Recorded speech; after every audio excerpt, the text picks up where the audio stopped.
Vamos fazer uma oração para a gente começar. Em nome do Pai, do Filho e do Espírito Santo. Amém. Vinde, Espírito Santo, enchei os corações dos vossos fiéis e acendei neles o fogo do vosso amor. Enviai o vosso Espírito, e tudo será criado, e renovareis a face da terra. Oremos.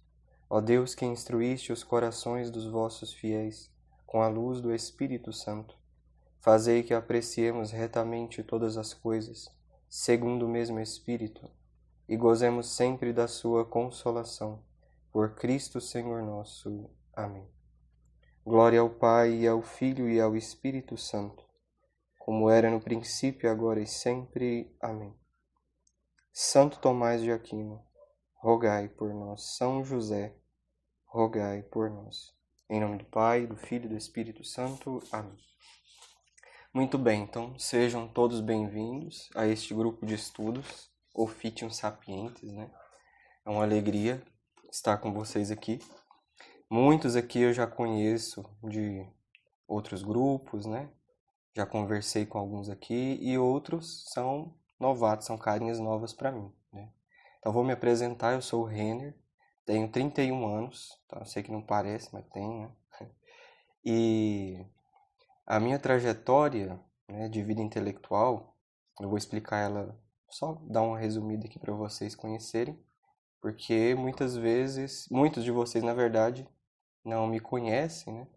E às vezes veem lá aquele post do curso que eu estou oferecendo, do grupo de estudos, e fica pensando, tá, mas quem que é esse Renner, né?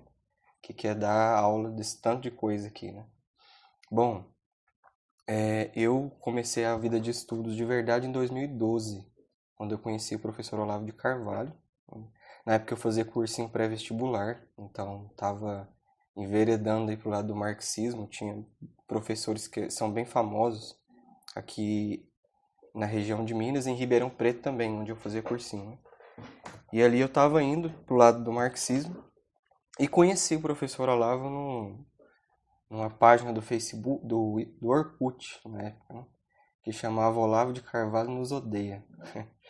Era muito boa essa página. E aí conheci o trabalho do professor e desde então mudei completamente a minha maneira de pensar, comecei a entender de fato o que seria uma vida intelectual, né?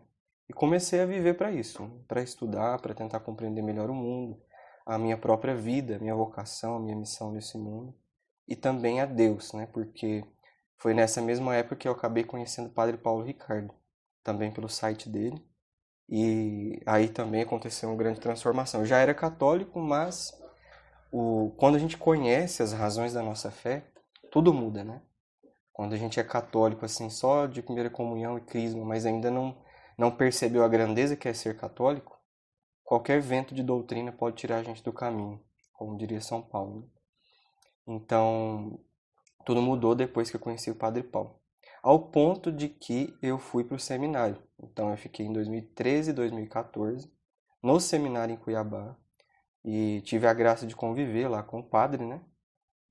De tê-lo como diretor espiritual. Então foi um crescimento muito grande, aprendi muitas coisas ali. Mas percebi que não era, né, a minha vocação, o sacerdócio. E aí saí em 2014. Quando eu saí, foi quando eu conheci o professor Donato, né? Que muitos de vocês aqui também já o conhecem, né? Fazem parte da Anistia. Nessa época, a Anistia tinha acabado de começar, no final de 2013, e foi então que eu comecei a participar das reuniões, né? E de lá para cá, não parei. Então, o professor Donato tem me acompanhado nesse percurso da minha história de 2014 até hoje, graças a Deus, né?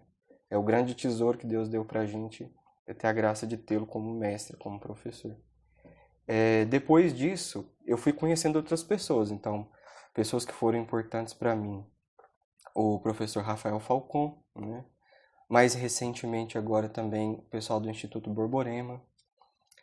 Também uma personalidade que para mim foi importante, né? Embora tenha um embate com o professor Olavo, que já faleceu, né? O professor Carlos Nogueira, que também muita coisa eu aprendi com ele, né? Existe assim, às vezes as pessoas pensam, você é de qual lado? Você é do lado do Olavo ou do lado do Nogueira, né? Não sou de lado nenhum, até porque eu não tenho sabedoria suficiente para entrar nos assuntos que os dois teriam que discutir, as discordâncias deles, né? Inclusive do professor Donato. Eu ainda estou bem abaixo disso, né? Não estou no nível deles, pelo contrário, eu também estou aprendendo, tá? E por último, nos últimos 3 anos, a pessoa que foi importante na minha trajetória foi o Luiz Antônio, que é fundador da comunidade Luz da Vida, de Goiânia, né? Comunidade que também eu entrei, passei 3 anos lá, saí recentemente, agora em outubro, mas que foi fundamental para o meu crescimento, especialmente o entendimento do que de fato é a vida espiritual, né? Durante todo esse tempo que eu conheci o professor Donato, eu pude entender e compreender muita coisa da teologia, das explicações que ele dava sobre vida de oração, né?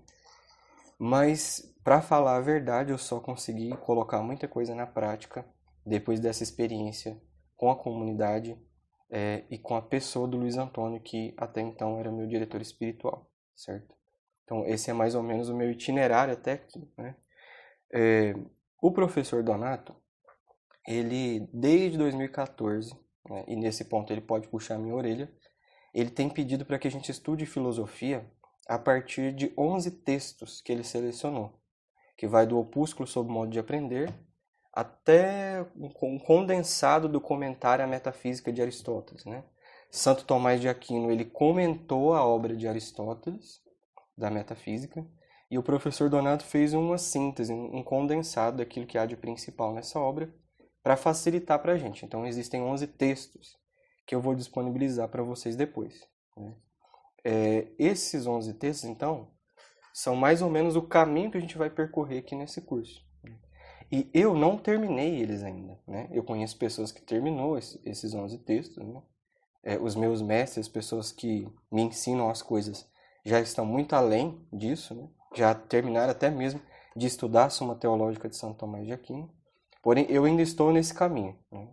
Então, o meu convite para vocês é que vocês me acompanhem no caminho que eu estou trilhando. É claro que, nesse primeiro ano de curso, tudo que eu der para vocês nesse primeiro ano, ou praticamente tudo, só aceita uma pessoa aqui, são coisas que eu já estudei e já dei aula sobre isso, tá? Na comunidade, nos últimos 2 anos, a minha missão era justamente dar aula, né? Então eu estava dando aula de filosofia para os noviços, eu era responsável, eu era um dos coordenadores da vida intelectual na comunidade. Mas os assuntos que estão mais adiante eu estou estudando ainda hoje, né? Mas quando chegar o momento de dar aula para vocês, com certeza eu já vou ter amadurecido e meditado muito bem nesses temas que eu estou estudando hoje, tá bom? Então, é mais ou menos isso, né, que nós vamos fazer. E o que eu queria nessa aula de hoje, que é uma aula introdutória, é explicar a motivação desse tipo de estudo e também falar um pouquinho do itinerário que nós vamos percorrer, tá bom? Bom, como todo professor de filosofia, a gente começa falando o que significa a palavra filosofia, né? Todo mundo começa assim, filo mais sofia, não é assim? Quem já teve aula em escola de filosofia sabe disso, né? E todo mundo sabe que filosofia significa o quê? A amizade com a sabedoria, não é isso? O que significa isso? Vamos tentar entender, ou pelo menos começar a entender, tá bom? Porque filosofia é o seguinte, estudar filosofia, você não entende tudo numa aula só. Muita coisa que eu vou falar aqui, você vai começar a vislumbrar, vai abrir a sua imaginação para certas realidades que até então você não havia aberto, né? E depois de um tempo você vai começar a entender o que eu estou falando hoje. É assim, tá bom? Então não se assuste.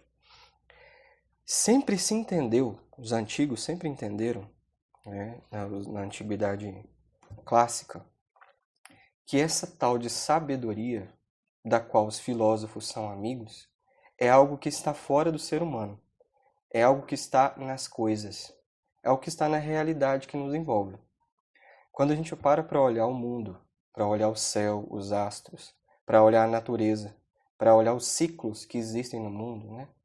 Para olhar o simbolismo das coisas, a natureza das plantas, dos animais, o próprio organismo do ser humano, o próprio funcionamento da mente humana, a gente percebe que as coisas elas não são aleatórias.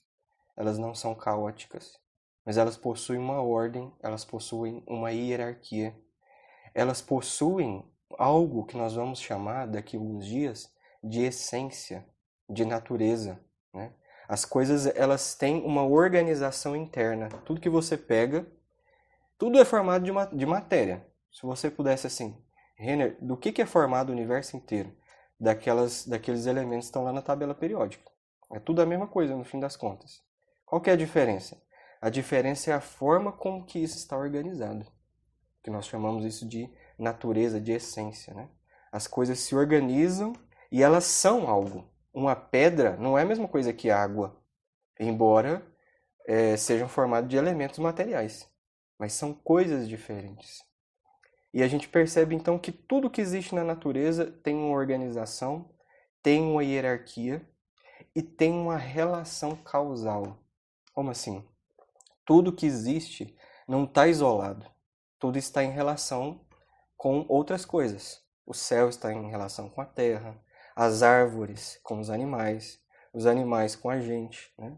Tudo. Existe um ciclo, existe uma harmonia entre todas as coisas, quase como uma música. E uma relação causal. Uma coisa é causa da outra, né? Quando você pega algo e se pergunta o que é essa coisa, né?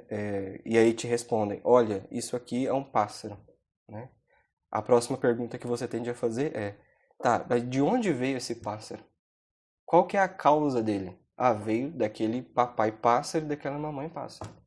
Mesmo? E o que é um papai pássaro e uma mamãe pássaro? De onde veio eles? Né? Aristóteles diz que a filosofia, essa amizade com a sabedoria, ela começa do espanto. Ela começa da admiração que o ser humano tem perante a realidade. Ela começa diante da curiosidade que nós temos diante do mundo que nos circunda. Um mundo que é ordenado, que é misterioso e que causa então esse desejo na gente de conhecê-lo, né? Não só o mundo que está fora, mas também nós que estamos inseridos nesse mundo. E aí, o que acontece é que quanto mais nós perguntamos qual é a causa disso, qual é a causa daquilo, nós vamos vendo que tudo está interligado, que existe uma rede de relações causais e que tudo isso se desemboca, no fim das contas, numa causa que é a causa primeira de todas as coisas. Você vai perguntando qual que é a causa disso, e qual que é a causa disso outro, e disso, e disso, e disso. Você vai parar na causa das causas, na causa que é incausada, que é a causa primeira. Tá? Os filósofos, o que eles faziam? Eles tinham uma ideia de que o ser humano possui uma espécie de órgão, entre aspas, tá?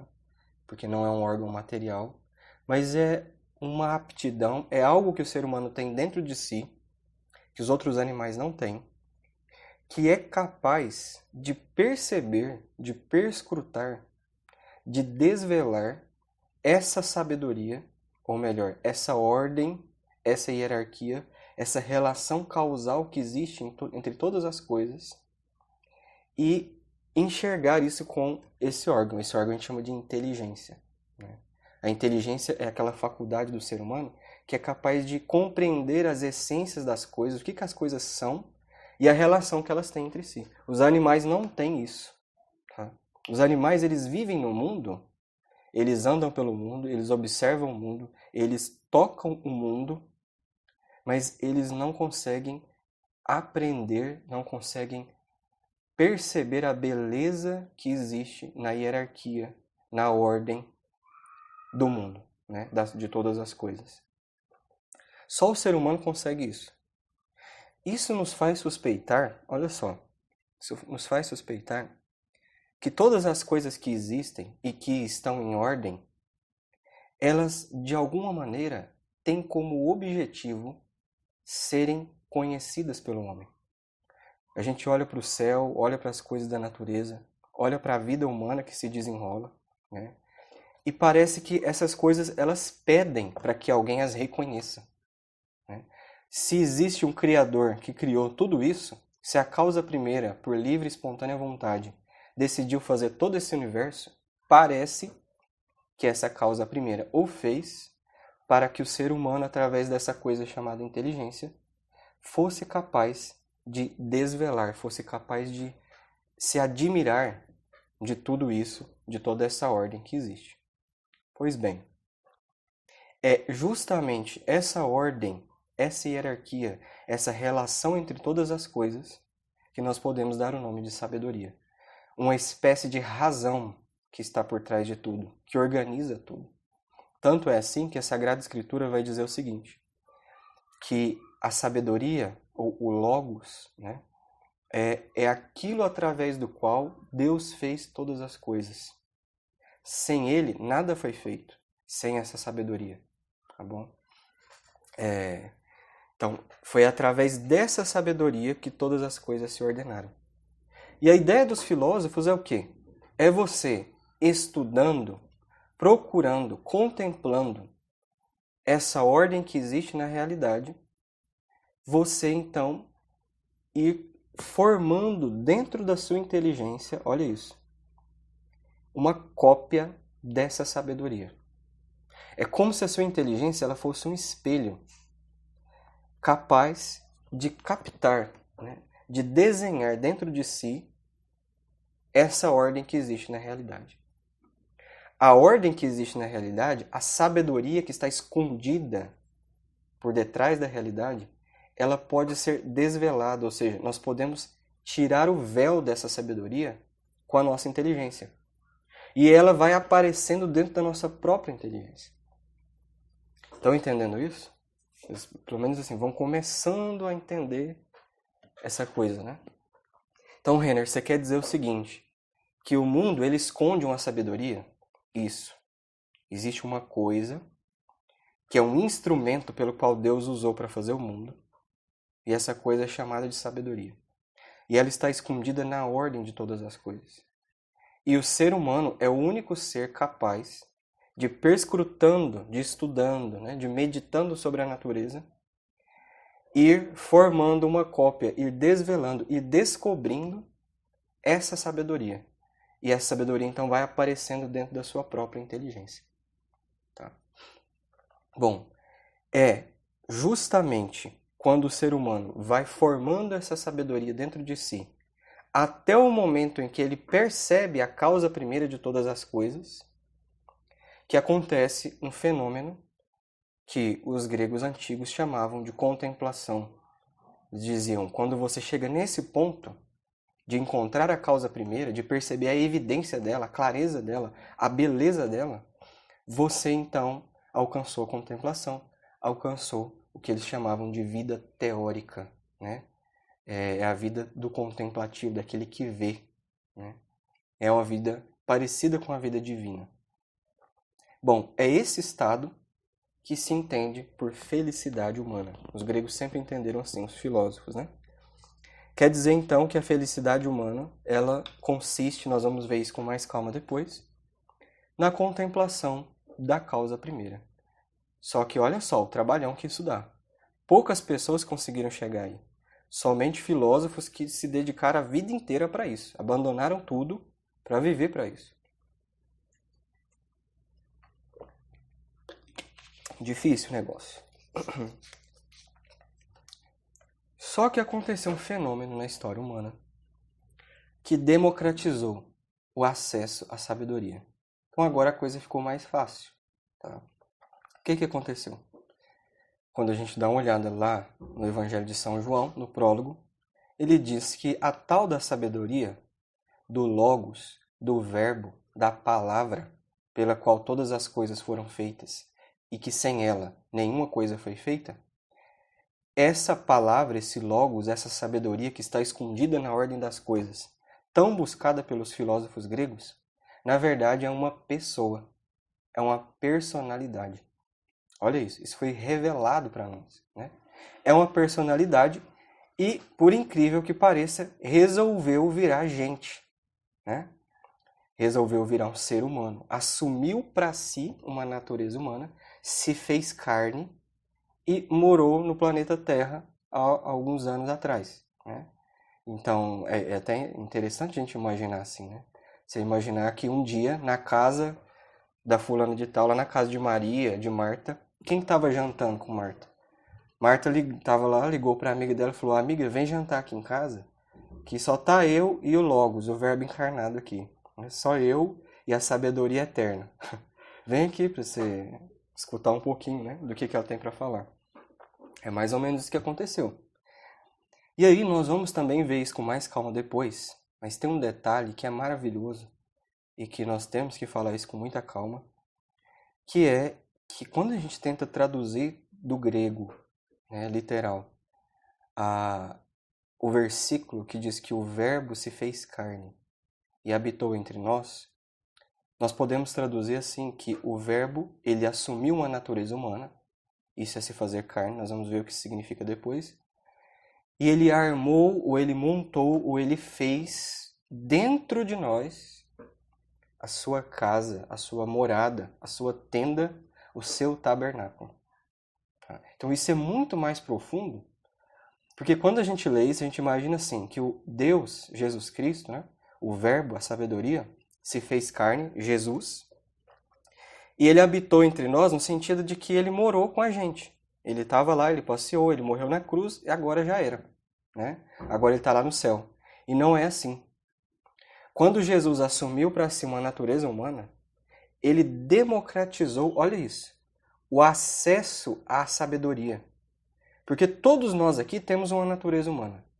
Quando ele, verbo de Deus, sabedoria eterna, colou nele uma natureza humana, ele deu a graça de que pela nossa própria humanidade, pela nossa própria natureza, alcançássemos de alguma maneira, que nós vamos ver como, a natureza humana dele, para que pela natureza humana dele nós chegássemos à sua sabedoria, o verbo, e depois, tem algo muito mais profundo ainda, ele nos apresentasse a vida dele, interior do próprio Cristo, que é uma vida que ocorre dentro da Santíssima Trindade, Pai, Filho e Espírito Santo. Tá? Olha que maravilha que é isso, né? Então, Renner, o que você está me dizendo? Você está dizendo que não precisa mais fazer todo aquele esforço dos filósofos para desvelar a sabedoria, porque já foi democratizado, ficou mais fácil. Quando Jesus veio? Sim, exatamente. Quando Jesus veio, ele deu 3 presentes para nós, 3 meios que nós temos de alcançar a sabedoria.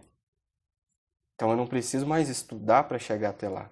Basta eu fazer 3 coisinhas, começar por uma só, para conseguir encontrar a sabedoria e começar a ter uma amizade com ela. Filosofia não é isso? Amizade com a sabedoria? Que 3 coisinhas são essas, né? 3 presentes de Deus para nós. É o que nós chamamos, e nós vamos estudar isso também depois, de 3 virtudes teologais. A fé, a esperança e a caridade. É como se fosse 3 canais que Deus deu para que a gente agora pudesse acessar a sua pessoa, a sabedoria, que agora não está mais fora nas coisas, mas agora está dentro da nossa própria alma. Se nós somos batizados, isso é garantido, né? E se nós estamos em estado de graça, basta você fazer um pequeno ato de fé, nós vamos explicar depois melhor isso também, para que você então acesse a sabedoria eterna que está dentro de você. Olha que maravilha que é isso. Né? Bom, quando a gente acessa essa sabedoria eterna, mediante a fé, a esperança e a caridade, Jesus então, que está diante de nós, envia uma graça, nos ilumina, e a nossa alma ela vai sendo transformada na medida em que ela vai sendo amiga de Jesus. Ela vai sendo amiga da sabedoria. Então, olha como isso parece muito com o que os gregos faziam. Só que agora a coisa vai por uma via diferente. Não é por uma via natural, que tem que ter muito esforço. Agora é por uma via de amizade com a pessoa. Né? De amizade com alguém que está dentro de você, que é o seu íntimo, que é o seu amigo. Né? E aí, agora o que nós dizemos ser a felicidade do ser humano, não é mais só aquela vida teórica dos gregos, contemplativa. Mas agora é a vida de união com Deus, que é uma espécie de equivalente com a vida que os gregos tinham, só que elevada ao infinito. Nem se compara com o que os gregos tinham. Né? De tão grande, de tão maior que é essa vida de união com Deus. Tá? Se a felicidade, a vida teórica dos gregos, nós podemos chamar de sabedoria, o sábio, quem é o homem sábio? É aquele que contemplou a ordem das coisas, nós vamos ver depois, até chegar a um ponto da metafísica, até encontrar a causa primeira. Agora, quem é a pessoa que se une a Jesus Cristo até o grau máximo possível? É o santo. E a felicidade agora não está só na sabedoria, ela está na santidade. Estão entendendo isso? Sim. Tá, então significa então que a gente vai fazer só o módulo 1, que é de espiritualidade, depois pode parar, né? Porque você está falando pra gente que não precisa mais estudar filosofia. Basta a gente ser santo, aprender a rezar para ser feliz e beleza, tudo acabou. Na verdade, não é bem assim. O que acontece? Quando o cristianismo veio, a filosofia ela perdeu um pouco a sua força, toda a grandiosidade que ela tinha, o trono da filosofia caiu, porque agora veio Jesus Cristo, certo? E a filosofia, então, ela não foi jogada fora. Ela agora se tornou uma serva do cristianismo. Ela agora se torna uma serva da teologia. Você veja que ela foi se tornando cada vez mais serva, né, do cristianismo, começando ali com os primeiros padres da igreja, no primeiro milênio, mas com a filosofia de Aristóteles, que é o ápice da filosofia grega, ela deu um acréscimo muito grande para uma ciência que nasceu na Idade Média, que foi chamada de teologia. O que é a teologia?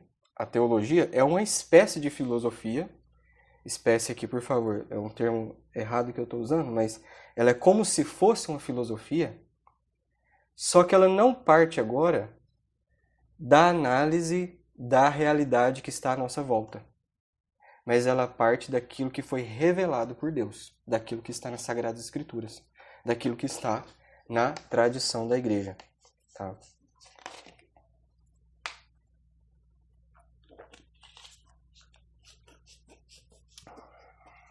Bom, para que serve a teologia? Bom, veja só, o cristianismo veio, fundou uma ciência, que é a tal da teologia, e a filosofia agora, na verdade, ela é uma serva, ela é uma preparação para a teologia. Para que serve essa tal de teologia? A gente tem o costume de imaginar que a teologia é uma espécie de ciência que fica discutindo coisas inúteis. Né? Vamos discutir aqui todos os pormenores do dogma da Santíssima Trindade, da Imaculada Conceição, dos anjos. Né? Para que serve isso? É tão interessante que o Santo Alberto Magno, ele diz o seguinte, ele diz que a teologia é uma ciência que visa levar o homem à eusebeia. A teologia é uma ciência que visa levar o homem à eusebeia. Eusebeia é uma palavra grega que é traduzida no português, nos termos que São Paulo usa na Sagrada Escritura, nas suas cartas, por piedade. Quando você vê lá São Paulo falando de piedade, geralmente, em grego, significa eusebeia. Nós vamos ver isso com calma depois, mas olha só, eusebeia significa, no fundo, um grau de oração, que segundo o padre dominicano Antônio Roio Marim, seria o 4º grau de oração. Esse padre ele diz que na vida espiritual, na medida que a gente vai crescendo, a nossa oração ela vai evoluindo de graus. São 9 graus. O 4º grau ele chama de oração de simplicidade, que seria o equivalente dessa palavra eusebeia, que na linguagem de Santa Teresa de Ávila é o equivalente ao que ela chama de oração de recolhimento. Né?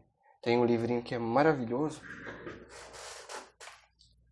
recomendo demais para todo mundo, um livro do Frei Maria Eugênio, Quero Ver a Deus. Esse livro aqui é uma preciosidade, porque você lê ele uma vez e entende muita coisa, Aí você passa 6 meses, lê de novo e a coisa fica muito mais profunda. Eu acabei me tornando um devoto do Frei Maria Eugênio, que hoje é Beato, né? Beato Maria Eugênio do Menino Jesus, que é um carmelita, tá? Vai falar muito de Santa Teresa, São João da Cruz e Santa Teresinha do Menino Jesus. Bom, olha só, olha que interessante. A ciência da teologia, ela conduz a Eusebeia, a oração de simplicidade. Que oração é essa? Essa oração é uma oração do silêncio. É uma oração de quem já aprendeu a mergulhar dentro da própria alma e a encontrar Jesus ali e não tem mais necessidade de trocar muitas palavras, mas quer apenas olhá-lo, contemplá-lo, estar com ele, fazer-lhe companhia, ouvir-lhe. Tá? Isso é a oração de simplicidade. E o Santo Alberto Magno diz que o estudo da teologia conduz a isso. Pode parecer muito esquisito para nós isso. Por quê? Olha só. Rezar. O que é rezar? Nós vamos estudar isso com calma depois. Mas rezar nada mais é do que crer e amar. É isso. Rezar é observar o objeto da oração com inteligência e amar com o coração. É só isso. Quando a gente está estudando teologia, o que acontece? Sim, estou gravando, tá bom? Quando nós estamos estudando teologia, nós estamos alimentando a nossa inteligência com verdades, olha só, com coisas, com materiais que, para serem compreendidos de verdade, precisam de uma luz de Deus. Quando a gente vai estudar filosofia, sem a luz de Deus, a gente até consegue entender, com a luz das coisas naturais. Mas quando eu estou estudando teologia, eu só vou compreender aquele assunto de verdade se uma luz divina que o Cristo pode mandar me iluminar. Então eu vou estar alimentando a minha inteligência com coisas que só a graça pode mostrar. Quando a minha inteligência começar a ser iluminada, o que eu vou fazer? Eu vou crer naquilo que eu estou vendo. Veja só, o que é rezar? É crer com inteligência e amar com o coração. Quanto mais alimento eu estou dando para a minha inteligência pelo estudo da teologia sagrada, pelas Sagradas Escrituras, pelos Santos Padres, mais eu vou poder, então, exercer a minha fé com qualidade. E o que vai acontecer? De tabela. O meu coração vai querer amar aquilo que eu estou vendo com a inteligência. Certo? E aí vai acontecer o quê? Eu vou estar rezando. Então, de tanto eu fazer isso, de tanto eu começar a meditar as Sagradas Escrituras, a estudar as obras dos Santos Padres... Ele tem alguém com o microfone ligado. Desligou. A Joana. De tanto fazer isso, o que vai acontecer? Eu vou crendo e amando, crendo e amando, crendo e amando, até o ponto de que eu vou começar a deixar de lado os livros de teologia. Vou pegar a Bíblia, vou colocar de lado, e eu só vou querer fazer uma coisa: estar com aquele que eu creio e amo. Isso é a oração de simplicidade. Então, o estudo da teologia, originalmente, ele deveria, porque essa é a sua função, conduzir a pessoa a Eusebeia, a oração de simplicidade, que, na linguagem de Santa Teresa, nós poderíamos dizer que conduz a pessoa até as bordas da terceira morada. Nós vamos ver isso depois. Até o limiar do que nós chamamos de porta estreita. Até a beirada, que se você cruzar essa beirada, você entra na santidade. Você começa a viver uma vida santa. Tá? Ah, Renner, se eu estudar teologia a vida inteira eu vou ser santo? Não é isso. Mas ela te empurra, ela te joga para a borda da terceira morada. E aí, deixa eu dizer uma coisa. Uma evangelização eficaz, ela só é possível a partir desse ponto. Por quê? Antes disso, a gente pode falar de Jesus, a gente pode ensinar, a gente pode dar aula de catequese, a gente pode fazer apostolado, e Deus vai usar a gente, sem dúvida alguma. Mas o verdadeiro apostolado é aquele que você se torna um canal do Espírito Santo para que Deus fale com as pessoas através de você. E nós somos canais sujos pelos nossos pecados, pelas nossas imperfeições. Mas uma pessoa que começa a chegar na oração de simplicidade, começa a fazer aquilo que o salmista disse. Começa a experimentar quão suave é o Senhor.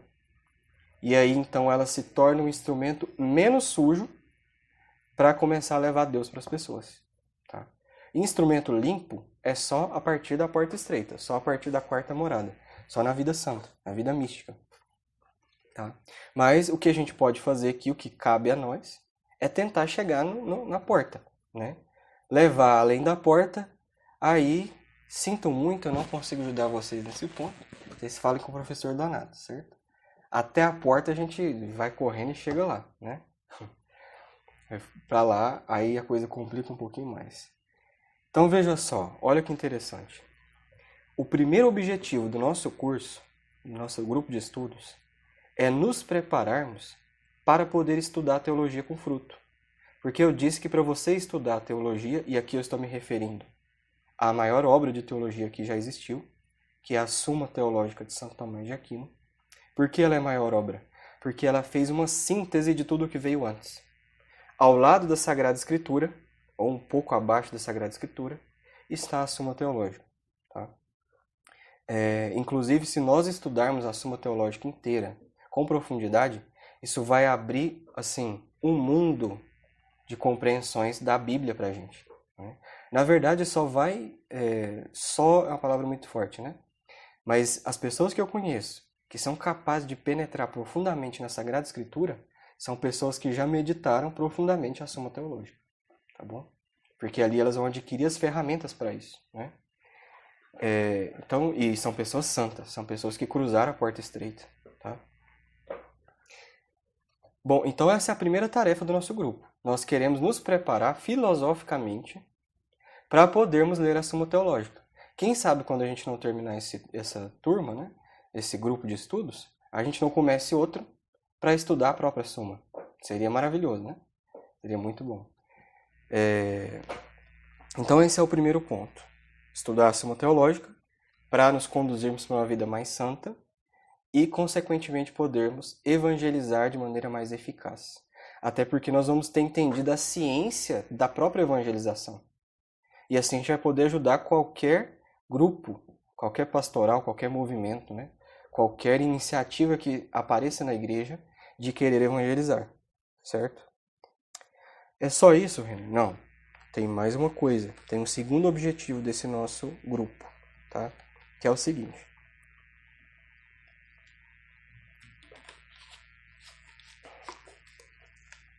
Como diria o tio Ben, né?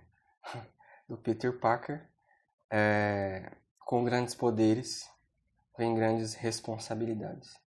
Então, beleza. Você leu a Suma Teológica, estudou filosofia, agora você já está próximo da sabedoria, tem uma vida de oração profunda. Agora você pode curtir na sua casa sozinho, Deus, né? Não. Agora você tem uma missão. Tá? Santo Tomás dizia que essas pessoas elas têm um ofício, que é o ofício do sábio, que é justamente o que dá título para o nosso grupo. Tá? E o que é esse ofício do sábio? Então, Santo Tomás diz: o homem sábio, isso está no começo da Suma contra os Gentios, ele tem 4 missões. Primeira, contemplar a verdade. Segundo, ordenar todas as coisas. Terceiro, apontar os erros. E quarto, julgar os princípios. Então aqui entra um ponto importantíssimo, que é o seguinte: aquela sabedoria que os filósofos gregos adquiriram, o que a gente vai fazer com ela agora, já que a filosofia é serva da teologia? Nós vamos usá-la para nós, porque ela vai nos permitir, além de conhecer a sabedoria que é Cristo, conhecer também como é que essa sabedoria dispôs todas as coisas que existem no universo. Desde o universo físico, que aí entra a física, desde o agir humano, que aí entra a ética, desde a sociedade, que aí entra a política, desde a mente humana, que aí entra a lógica e a psicologia. Todas as ciências que estão na filosofia, nós podemos tomar posse delas agora para entender como é que Cristo quis ordenar toda a realidade. E aí, veja só, quando nós então cumprimos a primeira missão, que é contemplar a verdade, o que é contemplar a verdade? É fazer aquilo que os filósofos gregos faziam, remontar dentro da própria inteligência a sabedoria. Quando a gente está estudando, nós estamos fazendo isso, estudando filosofia. Nós estamos formando um quebra-cabeça da sabedoria dentro de nós. E quando a gente está rezando e meditando a palavra de Deus, a teologia, nós também estamos compondo um quebra-cabeça dentro de nós, só que é o quebra-cabeça da pessoa de Jesus. Olha que interessante. Quando a gente está lá no segundo grau de oração, que é a meditação, o que nós estamos fazendo é procurando as peças do quebra-cabeça. Então, nossa, achei uma peça. Nossa, eu fui ler a Bíblia, escutei tal coisa. Fui estudar a Suma Teológica, achei outra peça. Você vai colocando, de repente você vai tomar um susto e vai ver que montou o quebra-cabeça. É Jesus. Agora você não tem que ficar procurando peça mais. Agora você só vai amá-lo, só vai contemplá-lo. E isso é Eusebeia. Isso é oração de simplicidade. Isso é a tal da piedade de que fala São Paulo. Estão entendendo? Então, isso é contemplar a verdade. Quando você fez isso, aí o que você vai fazer? Você vai ordenar dentro de si todas as coisas. A política, as artes, a própria ideia do que é a igreja, do que é uma família, do que é uma sociedade. Você vai ordenar também o funcionamento da sua empresa, se você tem uma. A educação dos seus filhos. Tudo que existe na sua vida, que está ao seu redor, tudo que te compete, você vai percebendo que pode ser organizado, pode ser hierarquizado. Por quê? Porque você contemplou lá atrás a sabedoria, que é a pura ordem, que é a pura hierarquia, que é a relação perfeita entre todas as coisas. E aí você então, fazendo isso, ordenando todas as coisas dentro de si, você então vai olhar para a realidade e vai perceber que existem furos, existem erros, e agora você vai poder ordenar todas as coisas lá fora. Estão entendendo? Você vai apontar os erros. Olha, na política tem tal e tal erro. Olha, na educação do seu filho, daquela pessoa que veio te pedir conselho, tem esse, aquele e aquele outro erro, né? O sábio é a pessoa que faz isso. Vocês já viram um desenho animado, ou filme, né? Geralmente a imagem, a caricatura que a gente tem do sábio é quem? É aquele velho barbudo que está dentro da caverna. Que você vai lá para perguntar qualquer coisa para ele que ele é capaz de responder. Por que ele responde qualquer coisa?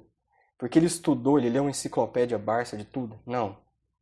Porque ele tem a ordem das coisas na alma dele. E ele não precisa conhecer os detalhes de tudo. Mas ele sabe organizar tudo. Então quando você falar para ele a sua vida, ele já vai ver os erros. Apontar os erros. E depois o homem sábio é capaz de julgar os princípios. Como assim, René? E encontrar a raiz dos problemas, a raiz dos erros.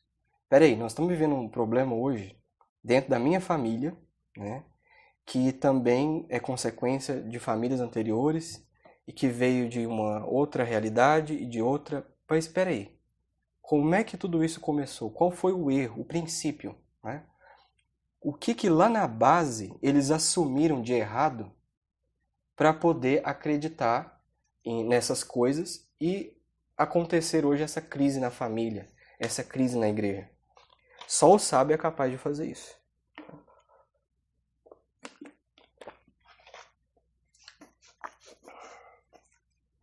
Vocês vejam que isso, gente, isso é o contrário do que acontece hoje com a tal da ideologia. O que é a ideologia? A ideologia é uma espécie de cosmovisão, uma espécie de ideia de como que o mundo deveria ser, que eu tenho na minha mente, e então eu ensino isso para outras pessoas, para que elas me ajudem a colocar uma camisa de força no mundo, nas pessoas, para que elas se adaptem à ideia que eu tenho do mundo. A filosofia é o contrário disso. O que eu estou propondo nesse curso, nessas aulas, nesse grupo, é fazer o contrário disso. É pegar a cosmovisão que você tem, a ideia de mundo que você tem, e suspendê-la um pouco para que ela seja moldada, alterada, de acordo com as verdades que você enxergar na filosofia e na teologia e na oração. É isso. Porque o mundo ele já tem uma forma, e essa forma é a sabedoria. E as pessoas que vivem de ideologia não acreditam nisso. Elas acham que o mundo deve ser da forma que elas pensam. Por isso que dá tudo errado. Por isso que nós estamos vivendo hoje nessa grande crise. Então esse é o objetivo número 2 do nosso grupo. Atender àquele apelo do Papa Paulo VI na encíclica Populorum Progresso, que diz que se não aparecerem homens e mulheres que sejam sábios de meditação profunda, o futuro dos povos estará seriamente comprometido. E quem estuda a cultura da morte percebe que a coisa não está longe, que 2030 está por aí, né? Então, a coisa é realmente grave e exige esse nosso esforço. Então, a gente que tem aí um pouquinho de vocação intelectual, um pouquinho de desejo de estudar, de aprender, é uma missão nossa, né? Ah, Renner, mas eu quero ser músico, eu quero ser biólogo, né? Eu quero ser astronauta, eu quero ser advogado. Não importa. Independente da sua profissão, a sua profissão ela vai ganhar ainda mais clareza quando você encaixá-la dentro do plano maior da sabedoria, que é o que nós estamos procurando aqui, certo? Então vejam só, até aqui alguma questão, alguma dúvida, ficou difícil de entender, então eu expliquei aqui as 2 missões que nós temos no nosso grupo, o objetivo, né? E por que as pessoas não falam mais dessas coisas? Por que é tão difícil de entender tudo isso que eu estou falando, né? É porque as pessoas perderam a noção de que o que move a história humana, o que move as pessoas, o que move o mundo, são as ideias, são as verdades, são as inteligências das pessoas. O que construiu a nossa civilização ocidental foi as ideias. Eu sei que isso pode parecer estranho, mas vou mudar a palavra então. As verdades que Cristo trouxe para nós, novas, foram reveladas, né? Cristo trouxe uma realidade nova, a boa nova do Evangelho. E foi essa novidade, que é uma novidade para a inteligência, são verdades novas, são ideias novas, que arrastaram a multidão de homens ao longo da Idade Média, da Idade Antiga também, para construir a civilização ocidental.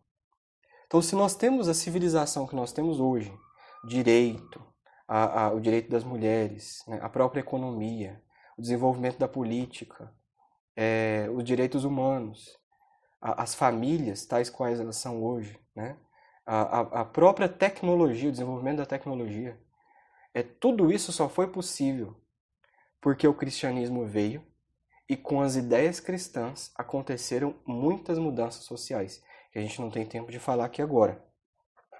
Mas, por exemplo, uma das mudanças que o cristianismo trouxe, foi causar o fim de um ciclo que sempre existia nas civilizações antigas. As civilizações antigas, elas sempre tinham um início, elas chegavam ao ápice, e logo depois aparecia outra e derrubava ela. Era sempre assim. O Império Romano foi assim, os gregos foram assim, os macedônicos, os babilônicos, os persas, todos foram assim. A igreja não foi assim. Jesus falou, as portas do inferno não vão prevalecer sobre ela, né? Por quê? Porque nós vamos ver depois, mas as ideias que o Cristo trouxe permitiram que a igreja fosse construída de tal forma que ela formasse a civilização ocidental e impedisse que qualquer outra civilização a destruísse, tá? Bom, mas a verdade é que o que nós estamos vendo hoje é uma espécie de decadência do cristianismo e, portanto, de decadência da civilização ocidental.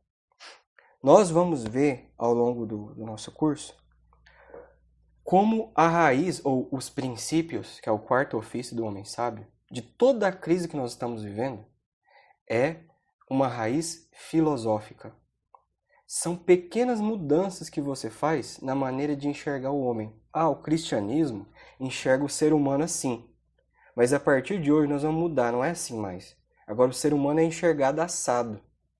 E nós vamos então, se o ser humano é assim, assado, nós vamos montar a família de acordo com isso. Nós vamos montar uma educação de acordo com isso. Nós vamos montar a economia, a política, de acordo com essa visão.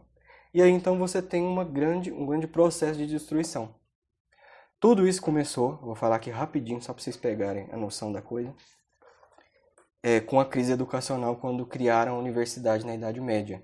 Daí inventaram o tal do diploma, né? As pessoas começaram a procurar a universidade não mais para serem sábias, mas para pegar o papel do diploma. Isso causou uma queda no sistema educacional no mundo inteiro, até que chegou um momento que apareceu um filósofo chamado Isaac Newton. Isaac Newton, que é um físico muito famoso, ele veio com uma ideia, uma besteira absurda, de dizer que o espaço e o tempo são substâncias.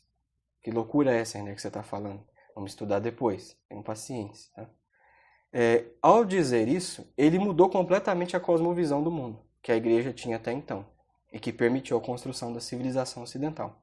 Depois apareceu um cara chamado Kant, que assumiu que Newton era pura verdade. Acreditando no Newton, Kant quis então reformular a teoria do Newton. E o que ele fez? Ele disse que, na verdade, espaço e tempo não são substâncias que existem por si. Elas são categorias da própria mente. Olha isso.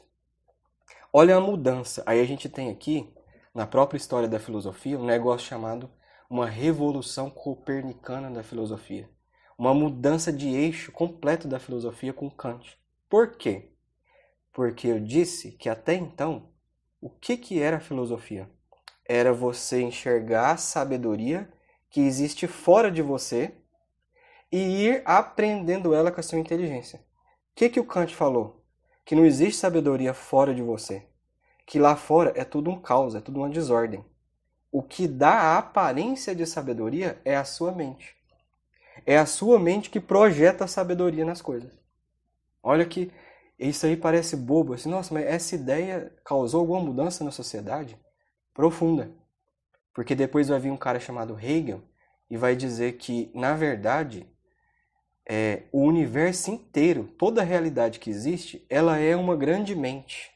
Ela é um grande ser pensante. É um espírito universal que está conhecendo a si mesmo num processo dialético, ou seja, num processo de confrontação de opostos, de lutas na história humana. Né? A história humana inteira é um processo de luta de umas pessoas contra as outras, de personalidades contra as outras, de filósofos com ideias lutando com filósofos com outras ideias. E essa história está toda se desenvolvendo a partir dessas lutas para que o espírito universal alcance um conhecimento de si. É loucura, eu sei. Nós vamos falar disso com calma depois. Depois vai vir um cara chamado Marx, que vai dizer, olha, eu concordo com esse negócio de luta, mas não é uma luta do espírito, é uma luta da matéria. É uma luta de classes. São diferentes classes. Brancos lutando contra negros, ricos contra pobres, patrões contra operários, gays contra héteros. Né? A história humana é uma história dessas lutas. E o ser humano ele é escravo de uma opressão que vem do Estado. O Estado é a origem de toda opressão. E Marx vai dizer então que você tem que fazer uma revolução para o ser humano se libertar disso. Né? Depois vem a escola de Frankfurt, que é uma espécie de extensão desse marxismo, que vai então juntar um monte de gente para tentar achar qual é a origem dessa autoridade, desse autoritarismo, dessa opressão que escraviza o ser humano. Olha isso, estão vendo? Isso veio lá de Newton, que veio lá de Guilherme de Ockham, que veio lá de um problema nas universidades. E aí vão chegar à conclusão de que a origem de toda a autoridade, né, a origem de toda a opressão, está numa instituição chamada família. Em outras palavras, é o seguinte, segundo a escola de Frankfurt, a origem de todos os males e desgraças da humanidade está na existência da família. Então eles vão falando, nós temos que destruir essa porcaria. Nós vamos então começar a escrever livros, formar professores, para a gente destruir esse tal de família. E aí eles começam a perceber que a coisa é muito difícil, que a família tem raízes tão profundas, né?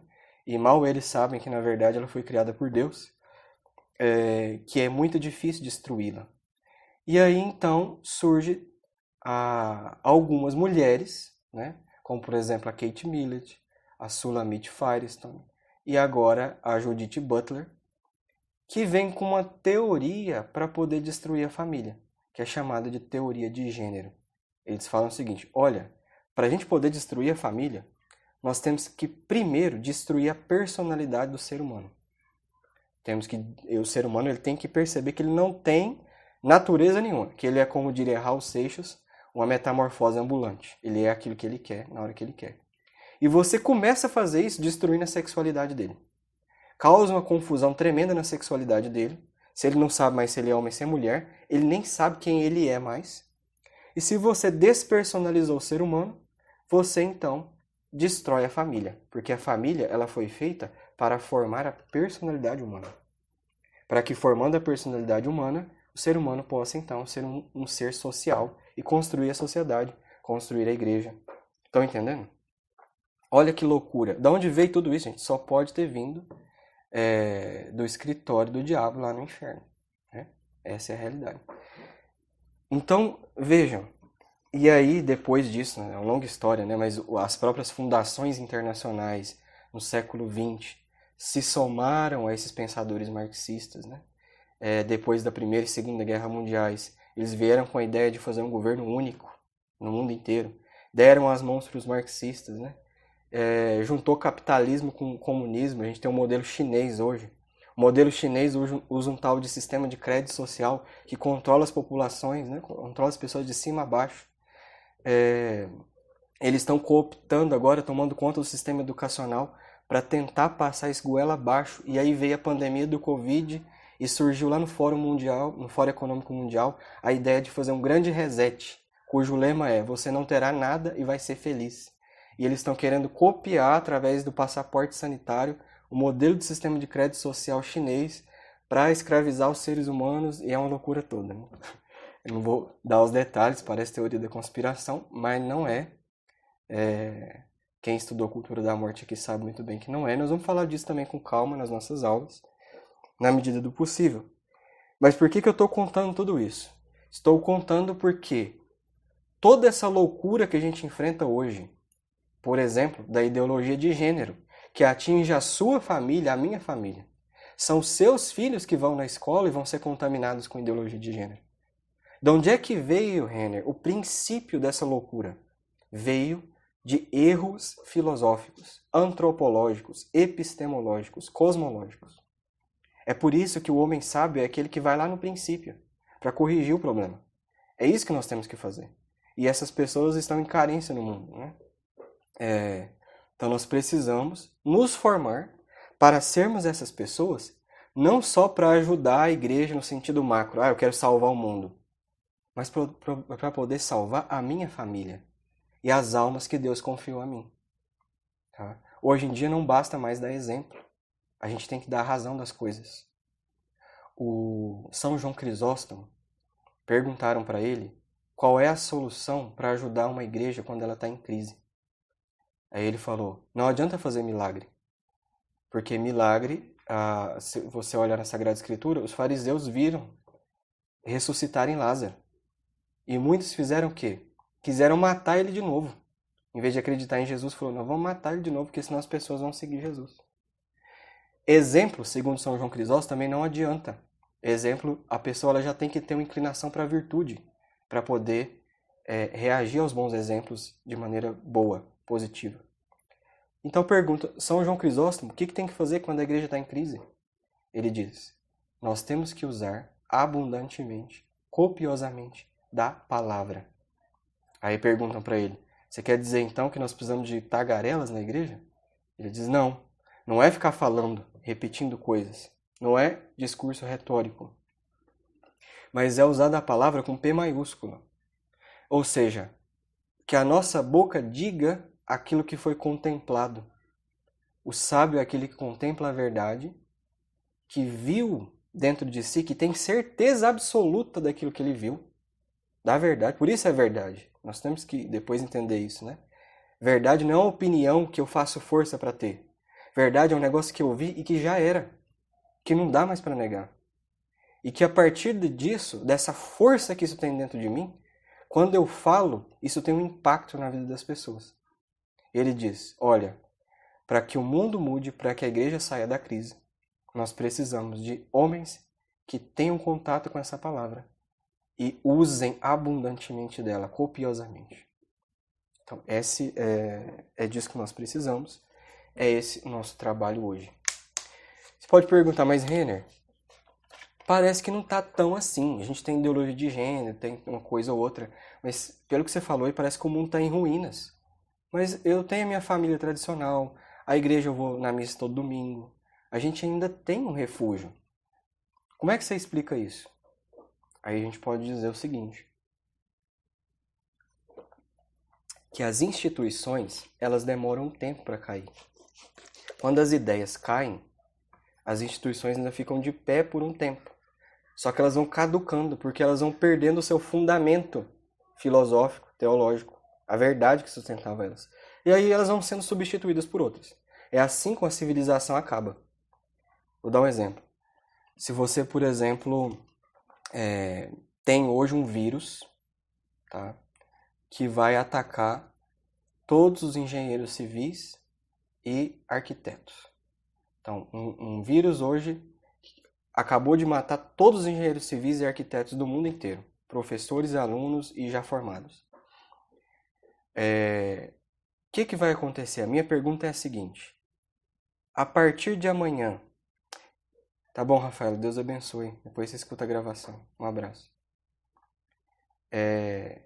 A partir de amanhã, todos os prédios bonitos e bons que existem na sociedade, eles vão ruir do dia para a noite? Não. Né? A coisa não rui do dia para a noite. Mas você pode ter certeza que daqui a algumas gerações, todos aqueles prédios bons e belos, eles vão se deteriorar, vão cair, e os novos prédios que surgirem, com certeza vão ser muito inferiores àqueles. Por quê? Porque as ideias que estavam na inteligência das pessoas que criaram aqueles prédios, elas agora estão perdidas em registros. Elas estão perdidas em livros. Né? E livros não constroem uma civilização. É preciso pessoas que entendam aquilo com profundidade. Então nós estamos vivendo um quadro parecido com isso hoje. As ideias que fundaram a civilização cristã ocidental, elas estão perdidas nos livros que foram escritos em latim na Idade Média. E os homens hoje são pouquíssimos os que recuperaram essa tradição. E o que está de pé hoje, a família, a igreja, a política, o direito, a filosofia, o que está de pé hoje é um resquício do que foi fundado antes. E que se a gente não fizer alguma coisa agora, vai acabar, com certeza, como os prédios iriam ruir se os engenheiros civis e os arquitetos morressem hoje. Estão entendendo isso? Então é uma verdadeira loucura. Né? Alguma dúvida até aqui? Espero que vocês estejam entendendo a seriedade desse grupo que a gente está formando. Rafael pode falar, ou Laís. Vocês estão me ouvindo? Sim. Eu vi uma formação, não sei onde, falando que a gente precisava criar estratégias como em forma tipo de aristocracia. Não sei se eu estiver falando besteira, você me corrige aí. Uhum. Que a gente não podia combater de frente com os males, que era uma guerra, como se fosse uma guerra perdida. A gente está gastando energia à toa. Combater diretamente, mas que a gente tinha que construir paralelamente, como que, do mesmo jeito que eles estão criando estratégias de forma bem organizada e rápida, a gente pensa que é lento, mas está muito rápido. Sim. A gente também deveria criar essa estratégia. E eu estou com 2 grupos, né? Um outro grupo de estudos e um outro grupo de mulheres. E eu queria saber, assim, sua opinião, de forma prática, assim, se você acha que o fato de nós estudarmos é suficiente para a gente combater isso. Se isso é a construção, né, que são João Crisóstomo estava falando. Sim. Então veja só. São 2 frentes que a gente tem que trabalhar. Nós temos que trabalhar numa frente que vai combater as coisas a curto prazo. Que eu imagino que sejam esses grupos aí que você criou. O que é muito bom e tem que ser feito mesmo. Então, são pessoas que vão estar estudando para combater, por exemplo, quando vier um projeto de lei, quando o STF colocar algum ADI que é contra a nossa fé, contra aquilo que a gente acredita, né? Contra os valores da civilização cristã ocidental. Quando o professor lá na escola começar a ensinar ideologia de gênero, você vai acionar esse grupo para fazer alguma coisa. Então, são pessoas que estão combatendo na linha de frente, né? E que precisa sim estudar para essas pessoas combaterem. Mas, por outro lado, nós temos um outro grupo que tem que ser formado, e aqui o professor Olavo de Carvalho insistia muito nisso. Ele dizia que nós temos que formar uma elite intelectual, né? Uma nova elite intelectual no Brasil e no mundo. O professor Donato também não diz com essas palavras, né? E o professor Donato, na verdade, pede uma elite espiritual que seja sábia, para fazer um outro trabalho, que é esse que a gente está propondo nesse grupo aqui, tá? Que é uma formação extensa, que vai demorar anos, mas para que a gente seja capaz de achar o fundamento dos erros, para tentar resolver a coisa a longo prazo. Você veja que as grandes fundações internacionais, os próprios marxistas, eles não têm pressa. Existem marxistas que estão em linha de frente, fazendo revolução, levantando bandeira, né? Fazendo greve, na luta armada ou qualquer outro tipo de coisa, na sala de aula. Mas tem outros que foram estudar a vida inteira para dar alguma contribuição para que daqui 50, 100, 200 anos eles pudessem destruir a família. Então é um trabalho de longo prazo que vem sendo feito. Então, o que nós precisamos é de um núcleo de pessoas que queira estudar com profundidade para fazer esse trabalho de longo prazo, e esse núcleo de pessoas tem que formar outros grupos de pessoas que vão combater na linha de frente para trabalhos de curto prazo. Entendeu? Então, quando você falou em aristocracia, é mais ou menos isso mesmo, é formar uma espécie de elite, né, intelectual, no bom sentido. Não que essa elite vai ser melhor do que os outros, mas que ela vai estar mais preparada para lidar com certos problemas, que são os problemas filosóficos, que na verdade são os problemas mais profundos que existem. Tá? Então é isso, entendeu? Entendi, obrigada. Tá bom. Bom, então vamos ver. Adenilton, pode falar. Renner, você citou que nós precisamos atuar nessa linha de frente, por exemplo, quando a gente tiver uma DI no STF, né, contra os nossos valores.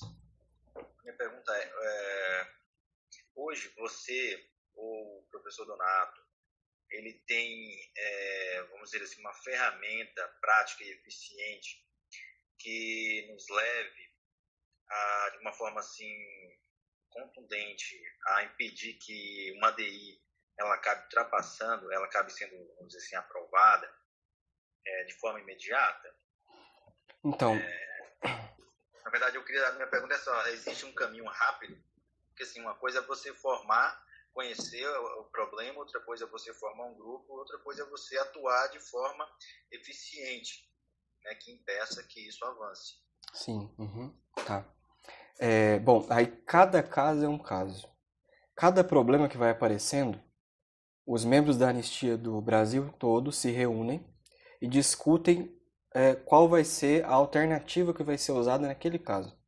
Geralmente, nos casos do STF, o que acontece? Nós estávamos tentando passar uma lei lá no Congresso, que é o projeto de lei 4754, que tipifica como crime de responsabilidade a usurpação de poder dos ministros do STF. Né? Quando um ministro do STF se colocar a legislar, que é o que está acontecendo, que é o tal do ativismo judicial, esse projeto de lei poderia fazer o impeachment desses ministros. Mas qual que é o grande problema? O problema é o presidente do Senado, que impede que isso aconteça, é o Rodrigo Pacheco. Né? Então, a nossa última estratégia foi fazer o quê? Foi mobilizar vários setores da sociedade para tentar eleger o Rogério Marinho como presidente do Senado. Então, não sei se você acompanhou, mas teve uma mobilização nacional. Isso foi fruto do trabalho do pessoal Provida, que foi falando com membros de grupos mais conservadores, né? E tentamos fazer isso. Deu certo? Não. Então agora a gente vai partir para outra estratégia, tendo o Rodrigo Pacheco lá no Senado, né? Então, assim, cada caso é um caso, né? A gente vai ter que esperar ver o que vai acontecer e começar uma outra estratégia, tá? Você participa de algum grupo da Anistia ou não? não participo até o momento. Se você tiver algum para indicar, eu tenho interesse. Tá, de qual cidade que você é? De Araraquara, São Paulo. Certo, eu vou anotar aqui. Faz o seguinte, depois você me manda um oi lá no WhatsApp falando que você é de Araraquara e quer entrar no grupo da Anistia, que aí eu já encaminho pro professor. Tassiana, você conhece alguém de lá que tem grupo? Não, de Araraquara não. Talvez a Meri saiba. Tá, que é de São Paulo. Aproveitando o embalo aqui, fazer uma pergunta bem prática. Assim. Sim. Eu sempre tenho dúvida onde que a filosofia moderna começou. Você foi falando aí de Newton, que a gente já sabia um pouco dessa virada dele e tudo, mas eu posso dizer que o marco inicial da filosofia mais moderna foi com ele, foi com Newton ou com Kant? Olha, as pessoas, os historiadores da filosofia costumam falar mais do Descartes, do René Descartes, né? E depois do Kant mesmo como uma virada. Mas René Descartes já é filosofia moderna. Da Renascença para cá é filosofia moderna, né? Então você tem um monte de filósofos modernos ali, Giordano Bruno, dentre eles o Newton, só que na história da filosofia eles não costumam assim, dar tanta relevância para o Newton. Eles observam o Newton mais como físico, né? Escondem a parte de que o Newton, na verdade, estava trabalhando num projeto de teologia natural. Ele estava mudando uma cosmovisão. E aí a semente do Newton, ela desabrocha mesmo, ela se abre com o Kant. Então se fosse para escolher assim, não, quem que é a pessoa que fez o estrago? Eu colocaria Kant, tá? Colocaria Kant. Porque a partir dele, todos os outros filósofos, eles vão trabalhar em cima do que o Kant falou, né? Então esse é o problema, tá bom? Certo. Ana Clara, pode falar? Rene, quando você falou essa questão de que a sabedoria depois de Newton, né? Acho que foi o próprio Kant mesmo que ele falava que a sabedoria, na verdade, é a gente que enxerga, né? Que tudo é um caos, etc. Uhum. É aí que começa a questão do relativismo? Sim, exatamente. Aí começa a ideia de que é o relativismo? É a ideia de que não existe verdade absoluta, de que tudo é relativo, né? Então, se antes eu imaginava que a verdade, pode ser praticamente aqui agora para nós, pode falar que é a mesma coisa da sabedoria, ela estava lá fora, eu tinha que encontrá-la. Agora não. Agora, o que está lá fora eu não sei como é que é. Eu só sei que a minha mente, ela organiza as coisas. Quem garante que o jeito da minha mente organizar as coisas é o mesmo do seu, né? Acho que todo mundo já pensou assim um dia, né? Falar assim, quem garante que o azul que eu tô vendo é o azul que o outro tá vendo, né? Isso. O Descartes disse lá, penso, logo existe. Ele inverteu as coisas. Entendeu, Ana? Então, aí começa esse questionamento, né? Que é um questionamento idiota, na verdade. E que muita gente vai construir filosofia em cima desse questionamento. Quando, na verdade, o erro está lá atrás, né? Se a gente aprender, e aqui isso é maravilhoso, né?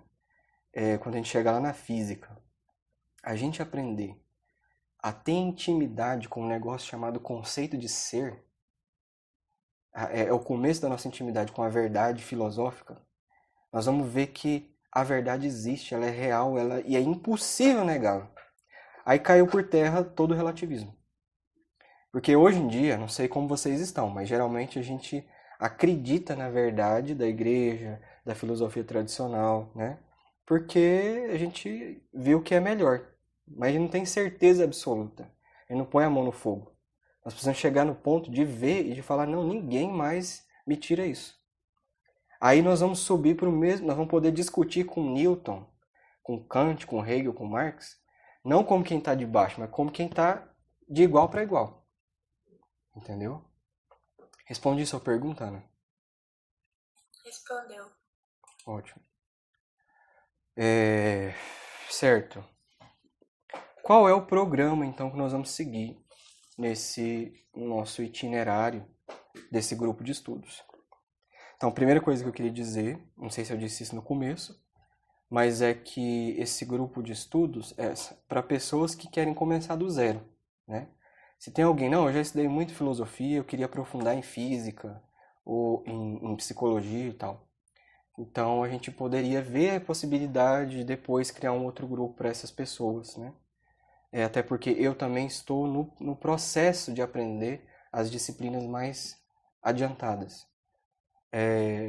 Então, esse eu fiz para quem quer começar do zero. Por isso eu digo desde já que vai demorar bastante tempo. Não tenha pressa, vamos fazer uma coisa de cada vez. E todo o processo vai ser dividido, eu dividi aqui, segundo um critério meu, em 7 etapas. O número é simbólico, né? A primeira etapa eu chamei de noções básicas de antropologia e espiritualidade. Para que é isso? Para a gente entender quem é o ser humano, quem sou eu. É a gente começar a entender melhor qual é a missão da nossa própria vida, a nossa vocação, como é que funcionam as nossas paixões, a nossa inteligência, a nossa vontade, né? A nossa memória. E linkar isso com a vida espiritual. Né? Estudar o processo pelo qual se dá o crescimento espiritual na perspectiva das moradas de Santa Teresa, dos graus de oração, das 3 idades da vida interior, como que é cada etapa, ensinar a vida de oração na prática. Então não vai ser um estudo de dogmática, mas vai ser um estudo de espiritualidade, certo? Qual que é o foco para a gente não gastar a vida inteira que a gente poderia gastar nesse módulo, nessa etapa? O foco é o seguinte, o que a gente quer de objetivo nisso? Nós queremos fazer com que vocês aprendam a rezar com fruto, na prática, né? Que é algo que eu aprendi muito bem quando eu estava na comunidade. Então eu quero explicar aqui sobre rosário, porque veja só, quem é aluno do professor, eu fui aluno dele a vida inteira, né? Não, a vida inteira exagerei, né? 2014 até agora. E ele ensinou muita coisa sobre oração, ensinou muita coisa sobre teologia, mas eu vejo que muitas pessoas, eu fui uma delas, têm dificuldade de colocar o negócio na prática, tá? Lá na comunidade, a nossa comunidade era amiga do professor, né? Então a gente aprendeu certos, não vou dizer truques, mas certas estratégias para aquelas pessoas que estão começando do zero mesmo, que estão saindo do pecado, inclusive, para poderem colocar a vida de oração e perceber os frutos dessa vida, né? É aquilo que o professor está ensinando, só que a gente vai adaptar um pouquinho para quem está mais um pouco abaixo, né? Do que o professor imagina. Para que tem que fazer isso? Porque sem isso o estudo não tem fruto. O estudo vira vaidade. O estudo vira orgulho espiritual. Tá? Então nós temos que fazer isso para que vocês aprendam a integrar vida de estudo e vida de oração. Vocês vão ver que são 2 asas que vai fazer vocês voarem bem alto. Tá bom? Depois, ponto número 2, noções básicas de estudo e educação. Que é isso? Nós vamos estudar 2 obras aqui. O Opúsculo sobre o modo de aprender, de Hugo de São Vítor. Nós vamos falar como estudar, método de estudo, né? Eu fiz um tempo de cursinho pré-vestibular. Tem muita coisa que eu aprendi ali que não vale nada, mas eu peguei também muita coisa de organização de tempo, né? De horário, de jeito de estudar, de como lembrar das coisas. Então tudo isso a gente pode trabalhar.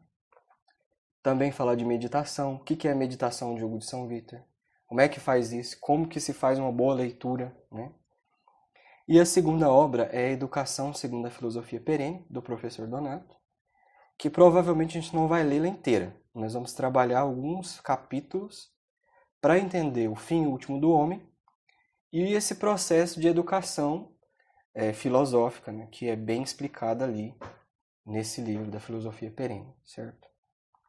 Depois vem uma terceira etapa que eu chamei de propedêutica filosofia, que é composta daquilo que nós podemos resumir como lógica, que é a ciência e arte do pensamento e da linguagem. Dentro desse campo todo chamado lógica, a gente vai englobar o tratado dos predicáveis, das categorias, da interpretação, dos analíticos e das ciências que são anexas à lógica, que é a dialética, a retórica, a poética e a gramática. Então nós vamos gastar um certo tempo aí. Na parte da gramática, que vai ser a primeira, junto com a poética, o que eu vou fazer? Aqui entra algo um pouco inédito que eu não fiz em nenhum curso que eu dei até hoje, né? Inclusive, eu estou me preparando melhor para essa etapa através de um curso do professor Falcon, chama Academia Trivium, que é muito bom. Se quiser fazer também, recomendo. Mas eu vou passar tudo aqui. E o que eu vou fazer? Nós vamos trabalhar um tempo a formação básica que o Instituto Borborema faz, com poesia, prosa e latim. Tá? Nós não vamos fazer ela inteira, mas alguma coisa de prosa, alguma coisa de poesia, para aprender um pouco a gramática, né? E o latim básico a gente vai fazer para meio que nivelar as nossas inteligências de todo mundo aqui, todo mundo chegar num certo ponto de já estar sabendo traduzir algumas frases em latim, porque eu sei que vocês estão prontos para entrar de fato na filosofia, certo? Renner, só quem sabe latim pode estudar filosofia? Não. Mas a única maneira de eu saber se vocês estão preparados é assim, tá? Eu mesmo tenho uns 2 anos que eu não estudo latim. Eu já estudei, mas nos últimos 2 anos eu me dediquei muito à filosofia, né? Então eu fiquei até um pouco enferrujado, estou voltando agora para poder ter um domínio suficiente para ajudar vocês nesse sentido, certo? Então vai demorar um tempo essa etapa. Pode ser que alguns nessa etapa vão ficar, nossa, mas eu quero estudar filosofia logo, né? Tenham paciência, vamos aprender a passar por isso, para a gente poder chegar lá e colher o fruto adequado. Quarta etapa, começa a filosofia de verdade, através da física. Nós vamos estudar a física geral e as suas partes potenciais, a biologia, a química e a cosmologia. São partes potenciais da física. O que é a física aristotélica, né? É o estudo das coisas que estão submetidas ao movimento.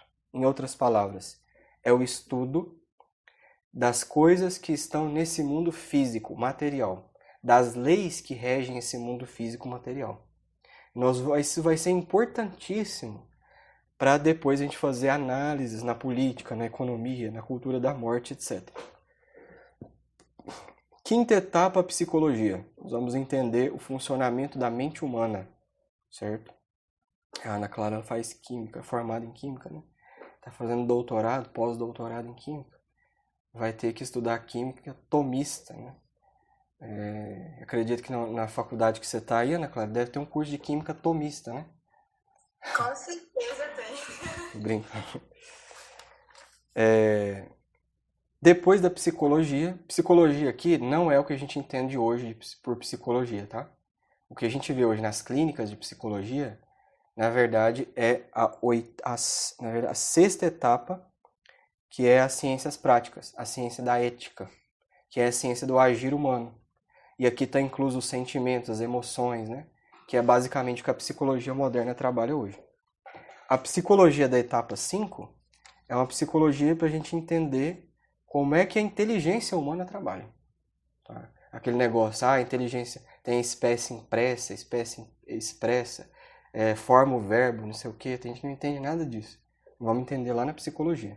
E é aqui que a gente vai tentar começar a perceber que a nossa própria alma, ela é imaterial, ela é imortal.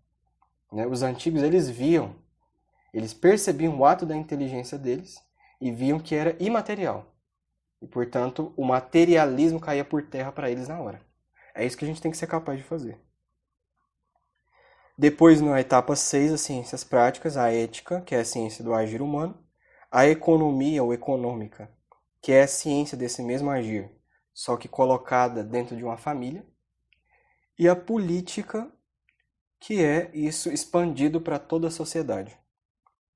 E incluso aqui nesse modo, a gente pode estudar também a doutrina social da igreja, certo? E na sétima etapa, que é o coroamento do nosso estudo, é então a metafísica, que é o estudo agora do ente, do ser, não mais do ser material, que está aqui nesse mundo físico, mas do ser enquanto ser, da existência pura, enquanto existência. E é aqui que a gente alcança as provas da existência de Deus. É aqui, só depois de passar por esse longo caminho, que vai preparar e formar a nossa inteligência, é que nós vamos chegar na metafísica e compreender as provas da existência de Deus de um jeito que a gente enxergue todo o brilho da evidência dessa existência. Tá? Quando a gente chegar nesse ponto, começa então a sabedoria. A gente começa a adquirir uma virtude intelectual chamada de sabedoria. Quando a gente chegar lá em cima na metafísica, o último livro que a gente vai estudar é esse livrinho aqui. O De Ente et Essência, Santo Tomás de Aquino. Tá? Vai nos permitir, vai dar luz para a gente olhar tudo o que vem embaixo. E é só aí, olha só que interessante, só quem contemplou lá na metafísica é que é capaz de entender toda a profundidade da gramática, da retórica, da dialética, da lógica, da física, da psicologia, da ética. Porque o professor Olavo e o professor Carlos Noguet, os dois dizem a mesma coisa, que o estudo da filosofia ele é helicoidal. Você passa por ele, quando a gente estudar lógica e física a primeira vez, vocês não vão conseguir compreender todo o alcance dessas ciências. Só quando a gente chegar lá em cima, a gente desce, passa por lá de novo, aí aquilo fica mais evidente. E voltando e passando várias vezes, é que então nós vamos alcançar a sabedoria e sermos capazes de identificar os erros do mundo moderno. Estão entendendo? Então, Renner, o final do nosso curso, ele vai dar para a gente a primeira passada por essas disciplinas. Quando a gente terminar o curso com a metafísica, vocês não vão poder parar de estudar. Aí é que vocês vão ter que voltar e começar a ler as coisas mais profundamente. Nunca vão poder parar, na verdade, né? Só que vocês vão poder voltar e fazer as coisas mais profundamente, paralelo com a leitura e estudo da Súmula Teológica de Santo Tomás de Aquino. E isso aí é o que vai levar a gente, então, para os limites da possibilidade da inteligência humana. Ok? Bom, então era mais ou menos isso que eu tinha para falar hoje. Espero não ter cansado vocês. É um pouco cansativo, mas espero também ter suscitado em vocês um certo senso da grandeza desses estudos, né? Não por mim, que vou estar ensinando, né? Porque eu também estou trilhando esse caminho, mas da beleza que é poder trilhar isso, né? Que alegria não foi para mim descobrir que isso é possível, né? Isso é maravilhoso. Então, que vocês sejam bem-vindos, espero que continuem até o fim, e que possam também convidar outras pessoas, porque tanto o grupo de quarta-feira, tá? Nós temos agora um grupo quarta, e esse grupo de quinta-feira, começa no mesmo horário. Estão abertos para receber mais pessoas, né? A princípio estava um pouco fechado, mas eu vi que teve, graças a Deus, uma procura expressiva, então eu decidi abrir para as pessoas que querem estudar. Certo? Então, vamos fixar, deixa eu ver os recados que eu tinha para dar aqui. Esse horário de 8h15 até mais ou menos 9h45, pode ser que passe um pouquinho, né? Como o caso de hoje. E gostaria então de pedir, como eu falei com vocês, uma ajuda financeira, né? De R$100 por mês. Para quê? A princípio seria para custear a biblioteca que eu estou formando, os meus estudos, né?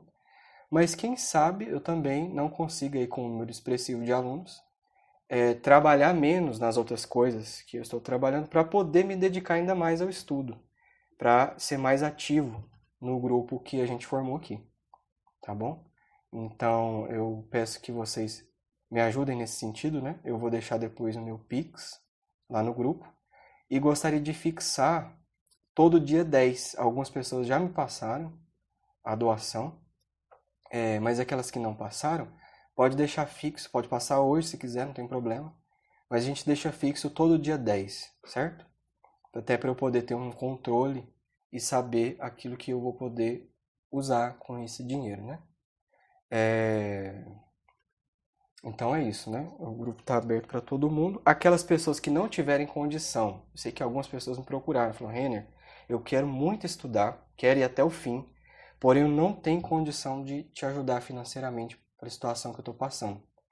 Essas pessoas, então, me procurem no privado, de novo, porque às vezes eu não vou lembrar quem falou. Só me falem isso, que não tem condição, para eu poder montar uma tabelinha aqui e saber que está tudo ok. Mais um recado. Eu vou pedir aqui o que eu pedia no grupo que eu dava lá na comunidade. Vou pedir que depois de toda a aula, durante a semana, vocês tenham, claro, que tirar um tempo para rezar e um tempo para estudar.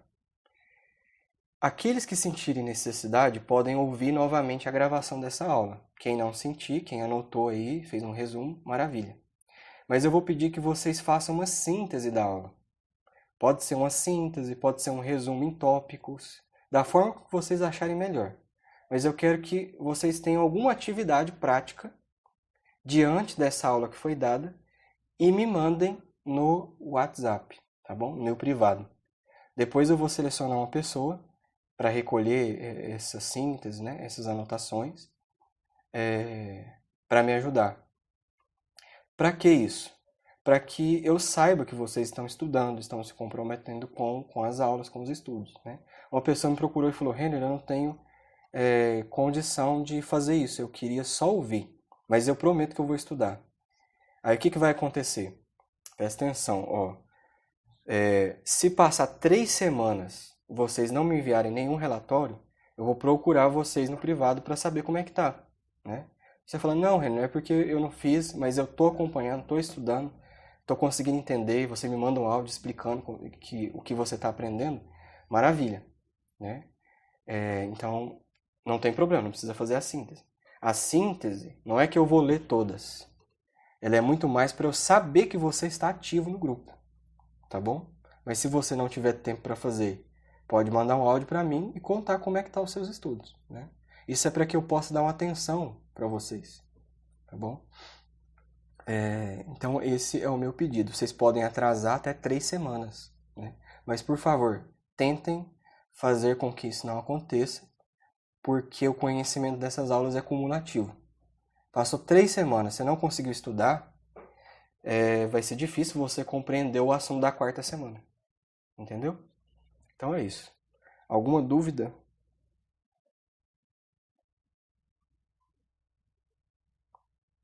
Espero então que vocês tenham compreendido bem. Então é isso. Eu vou mandar essas orientações que eu dei lá no grupo de novo. Vou mandar a gravação amanhã, tá bom? Pelo Google Drive.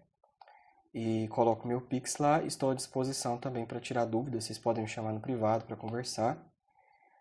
Ou perguntar qualquer outra coisa. Tá bom? O pessoal que for com a câmera aí desligada, vocês entenderam? Dá um oizinho aqui, só fala que entendeu, se gostou ou não, se vai participar. Obrigada, Renner. Eu compreendi e eu quero participar, sim. Maravilha. Com a graça de Deus, vou conseguir acompanhar todo mundo também. Maravilha, Ana Clara, tá sim. Obrigada. Joana Dark, Daniela também. Vocês conseguiram? Não foi. A gente conseguiu. Maravilha. Fiz para das crianças, mas eu tentei acompanhar ao máximo. Tá bom, qualquer coisa você escuta depois pra pegar alguma coisa que perdeu, né? Tá bom, então. Obrigada, gente. Joana conseguiu? Maravilha. Espero que vocês continuem com a gente. Joana, Maicon, todo mundo aqui, tá bom? E os outros que vão ouvir essa gravação, ouçam, os que não estão presentes aqui nessa aula ao vivo, e tirem as dúvidas comigo depois, tá bom? Então vamos fazer uma oração para a gente poder encerrar. Joana, você ia falar alguma coisa? Seu microfone estava desligado. Não, né? Ah, tá bom. Em nome do Pai, do Filho e do Espírito Santo. Amém. Ave Maria, cheia de graça, o Senhor é convosco. Bendita sois vós entre as mulheres, e bendito é o fruto do vosso ventre, Jesus. Santa Maria, Mãe de Deus, rogai por nós, pecadores, agora e na hora de nossa morte. Amém. Glória ao Pai, e ao Filho, e ao Espírito Santo, como era no princípio, agora e sempre. Amém. São José, rogai por nós. Em nome do Pai, e do Filho, e do Espírito Santo. Amém. Um grande abraço, que Deus abençoe a todos. Até semana que vem, se Deus quiser. Semana que vem, primeira aula de espiritualidade. Um abraço.